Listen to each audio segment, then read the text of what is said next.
Hey guys, how are we today? I wanted to do a video on resources and resource gathering. I know a lot of you guys are probably feeling the same pain that many of us are, which is that ether power-ups right now are just so expensive with such a low percent chance that we really want to try to be as efficient as we can with our time and our energy in order to get these resources to power up these ether. I have been hitting C6 just a little bit, so I'm going to take a look at the cost of this 6 star. So this is only a blue quality 6 star, but as you can see, it has a 42.5% chance with almost 4K power up stones, ether stone, and 62, almost 63,000 gold. As these increase in quality, so once we get to the purple and the orange, these are going to go way up. I think the orange right now, if I'm not mistaken, is like over 100,000 to power up just once at +1, and I know the power up rate is going to be lower than this here, so this is going to be a huge issue. I'm really hoping that they address this issue soon, but for now what we can do is figure out the best way to farm. And I actually got this idea from Hua in the Mouse Discord. I'll link that in the chat here so you guys can join it.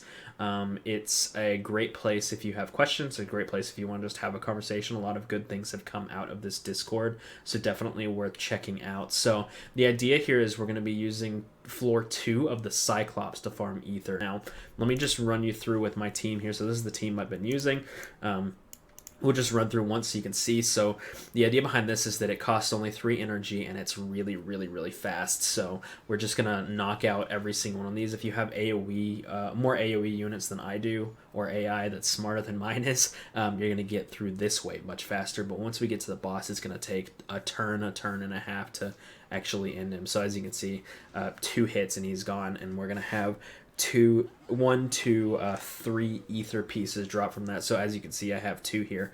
I even got the feathers, but I haven't actually run the green feathers in a while.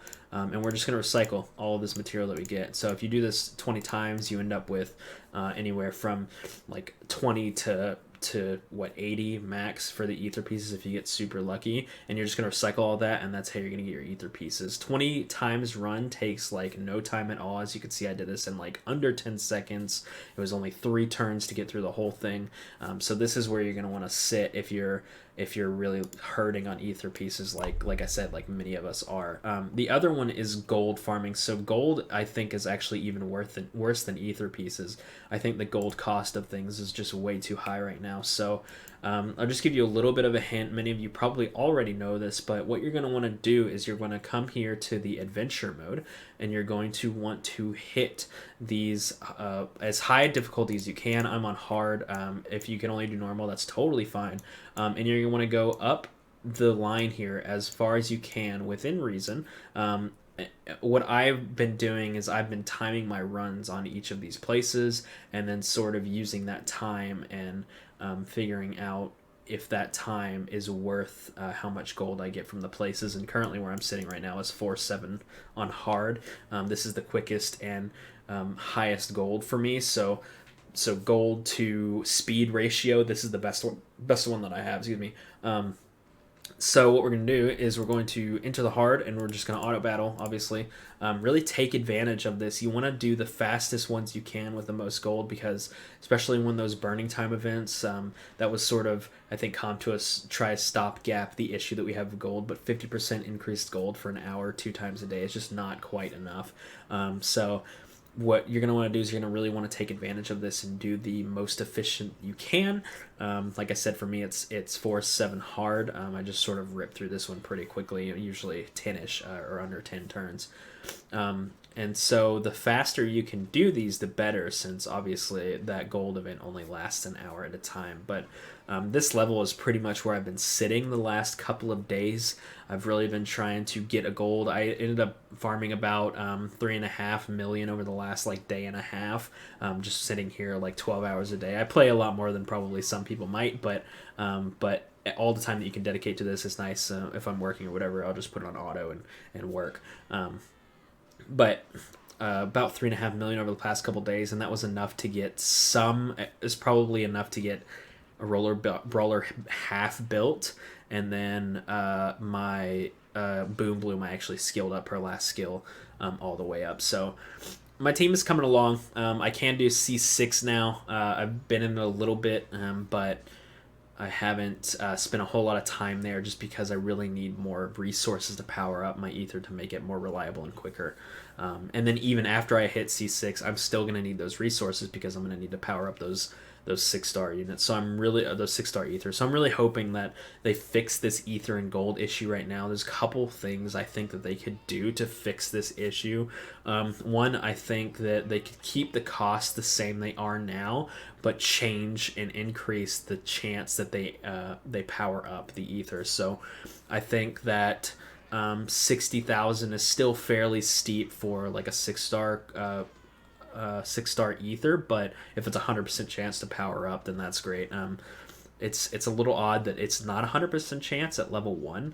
I've never seen that in any other gacha game, so it was really odd to me. The other one I think they could do is keep the rates that they have now, but like quarter how much it costs right now. So 20,000, 15,000 for +1 at 42% chance I think is okay. I think there's still element of RNG there that they keep, but at the same time, it's not going to break the bank trying to level up 1 ether to like +3, which is just, I mean, it's just ridiculous. I mean, if you think about it, like even farming 10-7 hard, you're not going to get a whole lot of gold. It's going to take you like 20 runs to power up 1 6-star to +1, which is just ridiculous. I mean, even at 10-7 hard. Another good tip for you to do every day, and you should be doing this every day anyways, is Dark Subjugation. Dark Subjugation actually gives quite a bit of gold. I've been getting about 230, 250,000 on auto. I think my top score is like 300 and something thousand. But it gives about 50 to 60,000 gold every time you run it at 250-ish thousand damage. So definitely worth doing that 3 times a day just to get that extra 150k gold. Also, don't forget to clear out your guardians every 4 or 6, 8 hours, depending on if you have the subscription plan. That gives lots of gold as well, especially as you start clearing more down the line. You'll see that you end up getting more. So when I wake up in the morning, I have a max of 8 hours because I'm doing the subscription plan, the free trial. I end up getting about 200,000 gold. So it all adds up. It's all important. The more you can get, obviously, the better. So I hope you guys enjoyed this video. I hope you found it helpful. If you have any questions, please let me know. I did a collab yesterday, and I think it's released today while you're watching this, with Kodeations, and it was awesome. It was great having, I had a good time hanging out with him. We did a poison or a plague team tier list, so if you're interested in finding out what that is, please go check it out. We're also doing a $25 giveaway, so if you watch the video, comment on the video, like the video, we'll enter you into that raffle, and then you have a chance to win $25, which is going to be great. So thank you guys so much for checking out this video. I hope you have a wonderful day, and I will see you next time.